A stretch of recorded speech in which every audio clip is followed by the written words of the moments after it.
Greetings, this is Dr. Arlen K. Parham, and I thank you for just listening in to another opportunity to where we can elevate and inspire. I want to talk to you today about turning setbacks into strategies for success. Turning setbacks into strategies for success. And all of us have had our own share of setbacks. But how do we turn those into our favor? How can we take advantage of sometimes the mistakes, the shortcomings, the setbacks we have in our life, and turn around to make success? You know, I've used to think failure was the opposite of success. I really did. I thought the goal was to move into a straight line, plan, execute, win. No detours, no stumbles, no mess. And every time something went wrong, I treated it like a verdict, like the universe had weighed me down and measured me, and then turned around and found me lacking. It took me a long time, and honestly, more failures than I care to count, to understand that I had the whole thing backwards. Failure isn't the opposite of success. In most cases, failure is the road to success. And the sooner we stop treating setbacks as stop signs and start treating them as signposts, the sooner everything changes in our lives. Let me tell you about a man named James Dixon. You would probably use his products: vacuum cleaners, hair dryers, and fans. What most people don't know is that before James Dyson became a household name, he built 5,126 prototypes that didn't work. 5,126 versions of failure. That's 15 years of his life spent watching things break, malfunction, and fall short. Now you could look at that story and see 5,126 failures, or you can shift that mindset. And I don't know about you, I'm asking you to make that shift today.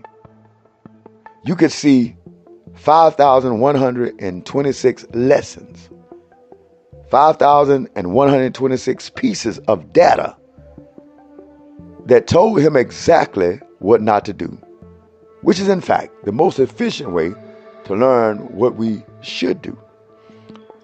Dyson didn't build a great product despite his failures. He built it. He was able to accomplish his goal. He built it because of them, because of his failures. He was able to find success. So what is it? What does it take? I believe it takes resilience. I think we throw the word around like it means toughening up or not letting things bother us. That's not really it. That's not really the meaning of resilience. Resilience isn't the absence of pain. It's the refusal to let pain be the final word. Think about a rubber band. Its entire value lies in its ability to stretch. If it could not be pulled apart, it would be useless. The stretch is the point, and the return, the ability to snap back into form, that's resilience. But here's what nobody tells you. Every time a rubber band stretches, it changes slightly. It's never quite the same shape it was before. And that's okay. That's growth. You are not meant to bounce back to exactly who you were before the thing happened into your life.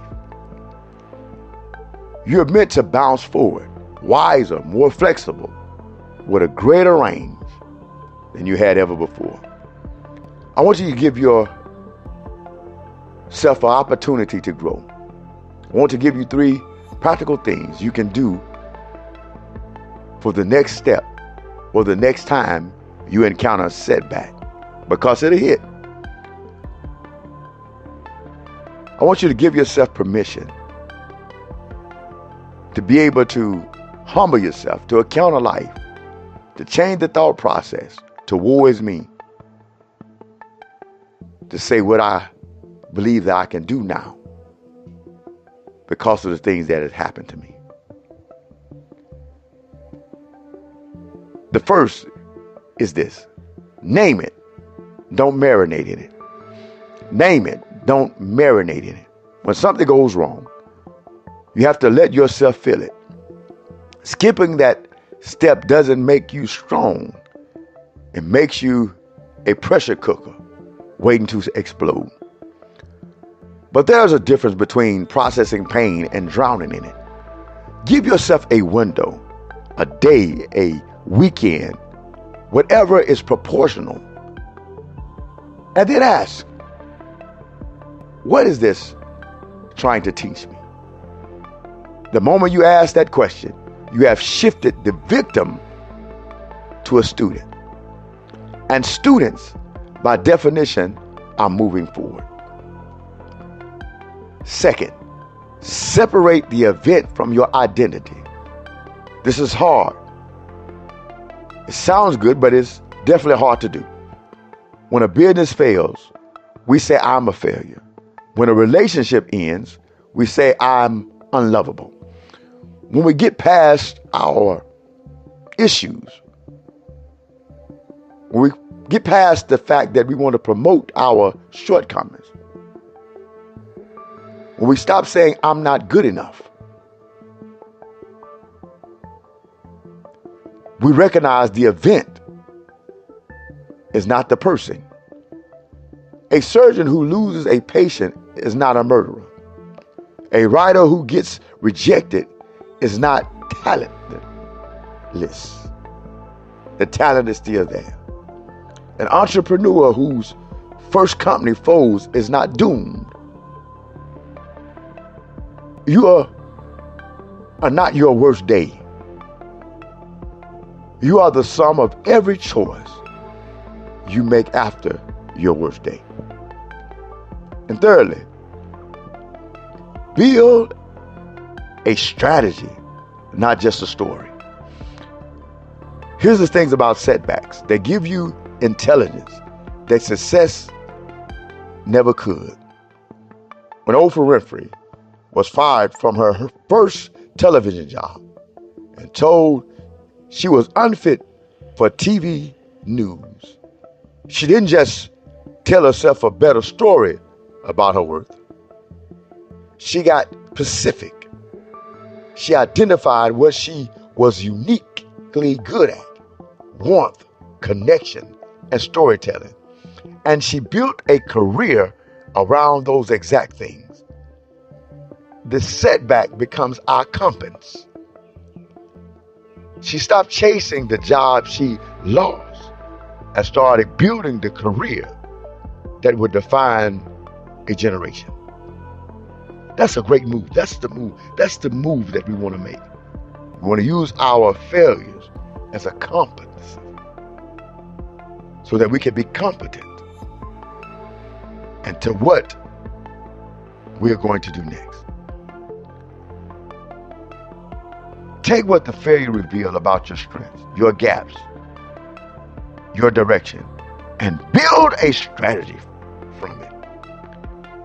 Not in spite of the setback, but because of it. I'll leave you with this. Thomas Edison, who, yes, you know, Thomas Edison, also fell 1,000 of times before perfecting the light bulb. One says something that has stayed with me when a reporter asked him how it felt to fail so many times.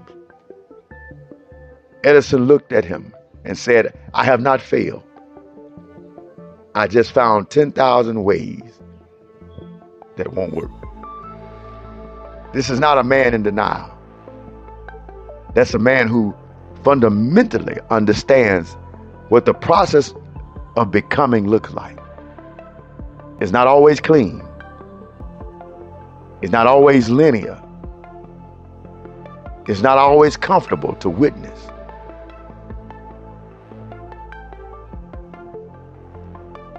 Let alone to live through failure. It's not comfortable. But every version of you that was forged in difficulty, every scar that became a skill, every rejection that redirected you, every door that closed and forced you to find a window, that is not a tragedy of your story. That is the making of it. So the next time life knocks you down, don't just get back up. Look around first. Pick up whatever that experience left on the floor. Because somewhere in the wreckage of every setback, there's the raw material for your next breakthrough. So ask yourself the question, what will you build with that? As I leave you with this quote,